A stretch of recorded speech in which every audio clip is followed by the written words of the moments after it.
இந்த குருவி கூடு நான் மீஷோல இருந்தாங்க வாங்கினேன். ரூ. 88 தான். எங்கள் வீட்டில் குருவி நிறைய கூடு கட்டுதுங்க.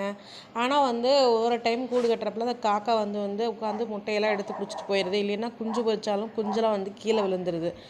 அதனால வந்து இந்த குருவி கூடு வந்து நான் இதில் என்ன மிஸ்டேக் பண்ணேன்னா 2 கூடு ரூ. 100 நினச்சி போட்டேங்க. ஆனால் கடைசியில் பார்த்தா 1 தான் வந்துச்சுங்க. இந்த குருவி பாருங்க இங்கேயே உட்காந்துருக்குது பாருங்க. அந்த கூடு வந்து அந்த சந்தூருக்குள்ள அந்த பைப் இருக்குது பாருங்கள். ஆனால் பைப்புக்குள்ளே தாங்க கூடு வச்சுருக்கு. அதுக்குள்ளே முட்டை விட்டா அது முட்டை உருண்டுட்டு வந்து கீழே விழுந்துருதுங்க. அதனால் வந்து சரி ஒரு கூடு வாங்கி வைக்கலாம் அப்படின்னு சொல்லி வாங்கிக்கலான்ட்டு வாங்கினேங்க. இங்கே பாருங்கள், அந்த முன்னாடி இருக்கிறது ஆண் பறவைங்க. ஆண் குருவி வந்து உள்ளே போய் பார்த்துட்டு மீண்டும் வெளில வந்துடுது. அதுக்கப்புறம் பெண் குருவி போய் உள்ளே போய் பார்த்துட்டு வருங்க.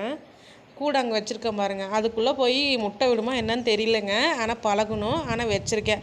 இது எங்கள் வீட்டு சமையல் கட்டுக்குள்ளேயும் இப்படி தாங்க குருவி நிறையா கூடு வச்சுட்டே இருக்கு. எங்கள் வீட்டு கிச்சனில் பாருங்கள், கிச்சனுக்கு அந்த புகை போகிற வழியில் கூடு வச்சுருக்கு பாருங்கள். குருவி கூட்டை கலைக்கூடாதுன்னு சொல்லுவாங்க. அதனால் நாங்கள் கலைக்கலைங்க. ரொம்ப நாளாக இருக்குங்க.